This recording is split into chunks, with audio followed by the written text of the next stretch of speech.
All right, welcome to HireMyVa Team and Business Building Podcast, where we help you to reclaim your freedom through hiring and thriving with virtual assistants without breaking the bank.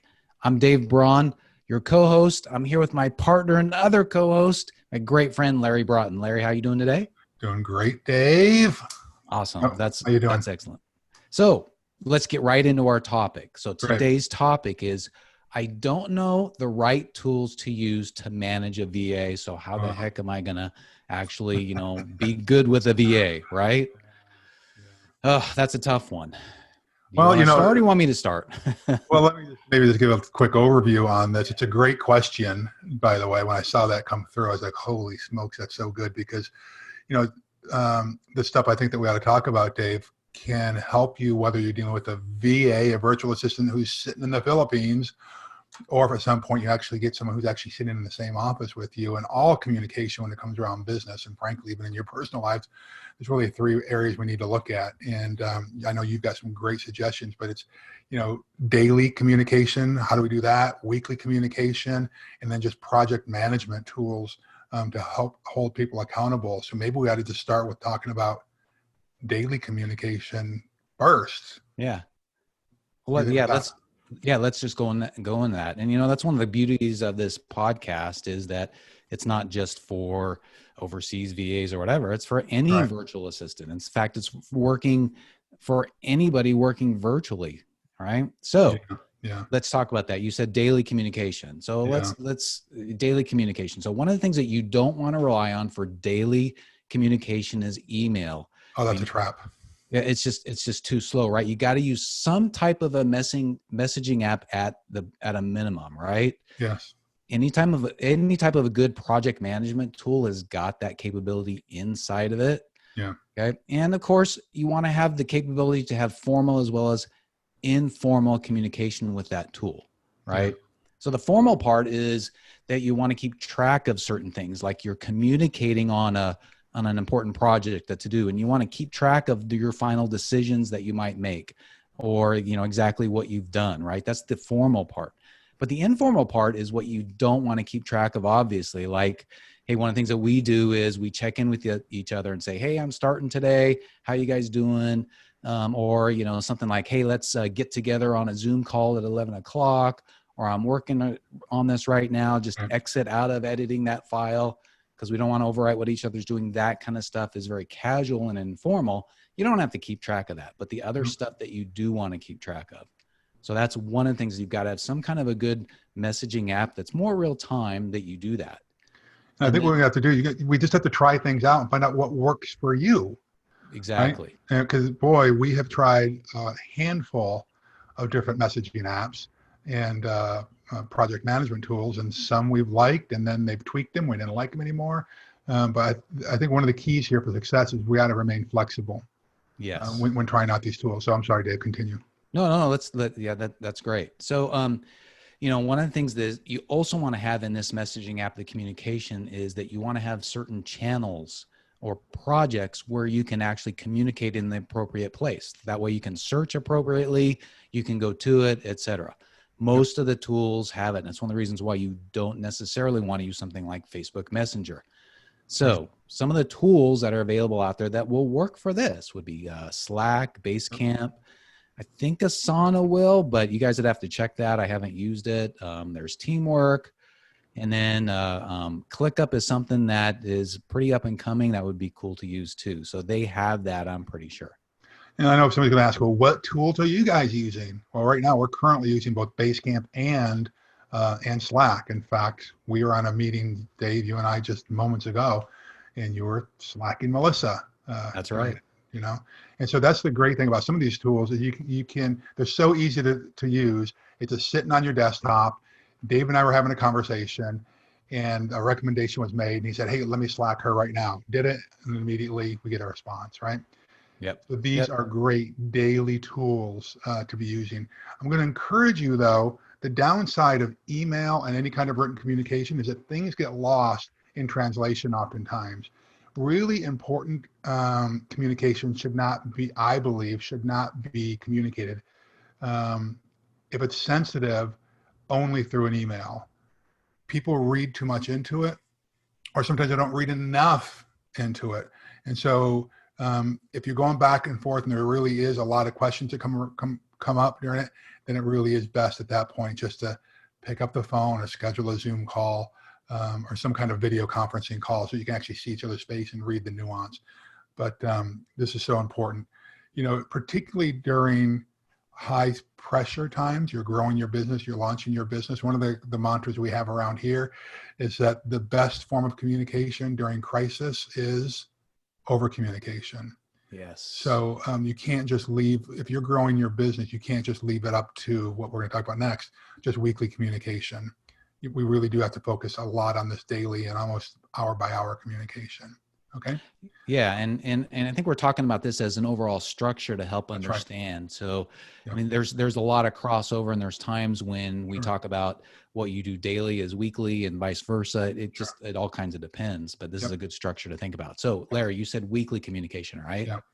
So one of the things that you've got to have, no question about it, is you've got to have some kind of video conferencing capability. Absolutely. So that at a minimum, when you're working virtually, you've got to connect face-to-face once a week. And some people will not have their camera on and all that kind of stuff. No, you got to have your camera on. It's got to be a requirement when you're working with somebody on a virtual basis, because otherwise, I mean, they could be not listening to you and you don't know it. And I got a really funny story. One of these days I'll have to tell about an engineer I used to work with. It's funny. Yeah.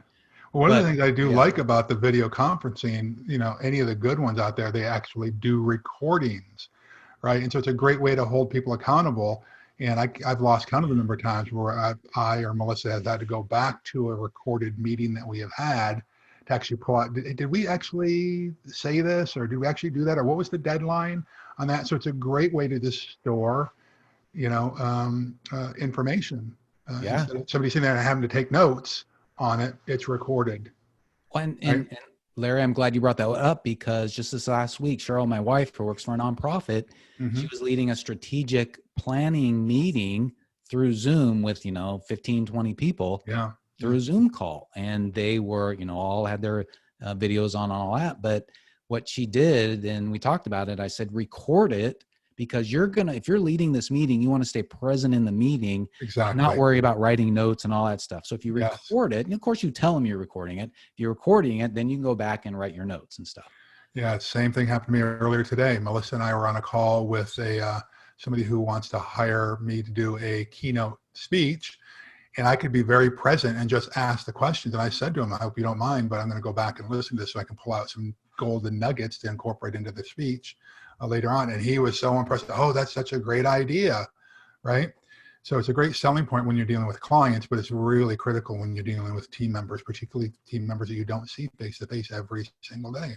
That's true. So maybe we ought to talk about what are some of the active tools that we use or that are available to people. We've mentioned a couple of them already, like Zoom is one of the video. Yeah. There's Zoom, there's Skype, there's GoToMeeting. You can do stuff in Facebook now. And I just yesterday used, I guess it's Google Teams. Yeah.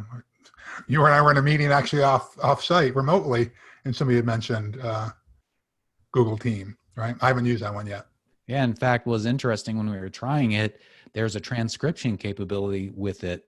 Well, so what happens is you can do closed captioning. So it's recording and translating what you say, and you can actually capture that if you want.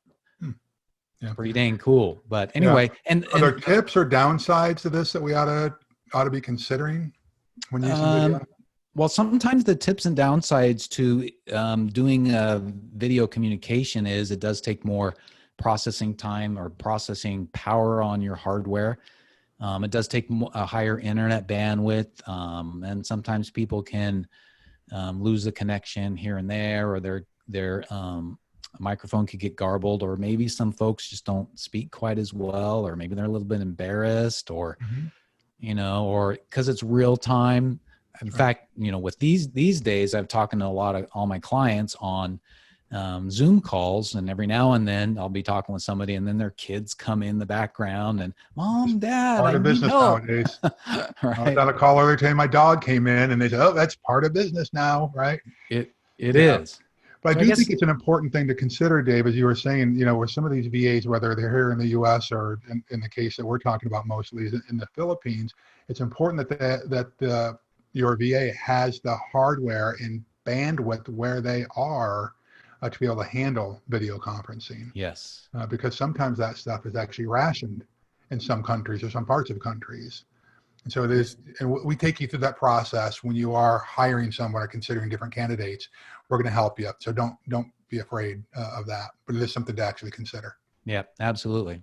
Yeah. So that's weekly. And now let's talk a little bit about project management. I think we mentioned a little bit before, but it's basically, you've got to have a place where you communicate, written and putting to-dos, tracking progress, Yes. and seeing what's happening on team members, because you want to make sure that what's in front of them is written down so that they can see it on a daily basis or a minute by minute basis, depending upon how fast they're, doing their to-dos, right? So there's the Slack, you can do that, I think to a certain extent, but that's more of the project management tools, Basecamp, Asana, Teamwork, ClickUp. You can do that even with Google Docs. You can do it with Microsoft Teams. You can do it with Evernote if you want. So there's multiple tools that you can do. One of the big mistakes, though, I think, Dave, that people make, particularly in the startup, is, hey, there's all these free ones out here, though. Why don't I just go with all the free stuff? What's the downside with that? If you're not careful, you can have your business relying totally on a free tool. And the chances of that free tool being around forever, depending upon the company, is not the greatest. They can take it down at any time. They can start charging. And if you're relying on it, then, you have to pay what they want. The company could get sold. I mean, there's so many things that could happen with a free tool. There's a higher chance of those things happening with a free tool than with a paid tool. Yeah. That's a really great point. And if it's a paid tool, chances are they've got a better infrastructure going on. They're constantly improving it, so the tool won't be down as much. So the thing is we got to remember that our business is so important. And if you're going to have a tool be an integral part of your business, really consider, paying for it.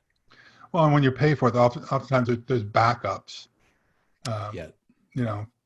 To all of this stuff. We're talking about recordings and really relying on this.